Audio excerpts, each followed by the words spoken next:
They call this, if you talk about the Chinese Communist Party rule, is the main fundamental ruler is control anything, including your personal life and education, anything. They try to break the Tibetan traditional social hierarchy. They try to set up the Chinese the Communist Party social hierarchy. That is this main point for this one. Yeah. And I think in terms of when you answering the question why China is doing it, I think the three most important thing is what Xiaozhang said, just to gain more political control over Tibetans, just to disintegrate the culture and how they live, and then the mining, and then I think the hydropower. And I think these are three points that we can keep in mind. And we're talking about numbers, like to think of how many people we're talking about. If you are talking about numbers of Tibetans that are currently nomadic or semi-nomadic, or we're talking about a population of... Yeah, that's one of the hardest questions. I mean, the total number of nomads, I think we can safely and conservatively say 2.5 million out of the 6 million Tibetans. And 6 million, by the way, is China's current census figure. It's not only what Tibetans in exile have been saying. There's now a convergence between what Tibetans have always said is the total Tibetan population of Tibet and what the Chinese census says. So we can conservatively say at least 2.5 million nomads. But how many have been removed is, as Andrew Fisher said at yesterday's conference at SOAS, sometimes really hard to tell, because the Chinese themselves make lots of boastful announcements about how many people have been resettled. They use the term resettled, and been given comfortable housing, which is the key sort of bit of current jargon. But sometimes that means, you know, a house has been built, sometimes at the nomad's expense, sometimes with official subsidies, on their own land, on their own traditional winter pasture, and they haven't necessarily been removed. So it's actually really hard to be definitive about how many have literally had to sort of sell all their animals. This is the worst case that certainly happens, but it's just really hard to say how many it's happened to. Have their land use certificate torn up, move often to a resettlement area that might be, 100 or 200 kilometres from their traditional lands, and even at worst sign a contract saying that they will not own any livestock whatsoever, and that if they do, their house will be confiscated.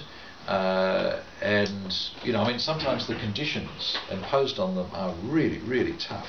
But it's almost impossible to quantify.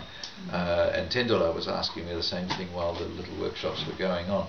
The number who have been involuntarily or forcibly removed, who didn't really want to go, or who didn't leave because they were so desperately poor because of the cumulative impact of Chinese restrictive policies over several decades, there may not be so many. It might be currently as few as 10 or 20% of the nomadic population are not only removed but would much rather still be on the land. But it's very hard to tell, because even though in some cases, as the anthropologists say to us, a lot of people are being removed, but in a sense it's not forced, and yet once they are in a resettlement area, then they really regret it, because they suddenly discover that you've got to pay cash for everything, whereas before whatever you needed was just available all around you to be gathered. And learning to be sort of cash managers, and to budget, and to take whatever official money is made available for your subsistence rations and make it stretch out through the year when you're only given your supply of grain or the money or whatever they promise and don't always deliver. There's a host of shocks and surprises. So it's unfortunately a somewhat messy picture, and I don't know anybody who's got a really sort of clear overview picture. Certainly people are being forcibly removed, but they're also being told that this is just for 3 years, just for 5 years, because this is necessary for the grass to grow. But in reality, I've never come across a case where people were officially allowed to go back. Sometimes they sneak back, and sometimes the officials don't enforce it.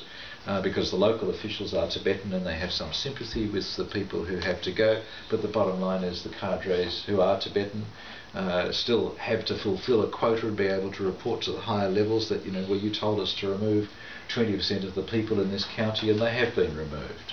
And that nobody cares which 20%, and if the first 20% are to some extent voluntary, because they haven't really thought through the consequences of leaving forever and don't even think that this is forever, but and then you discover afterwards, well, there's no way back, certainly not legally, then they've already burned their bridges and they're paying the price. And they're paying the price of alcoholism and meaninglessness and family violence, and it's really sort of depressing stuff. I mean, there are even Chinese social scientists who are sympathetic to the nomads, working in these areas, who are collecting statistics on suicides amongst resettled nomads, just to give you some indication.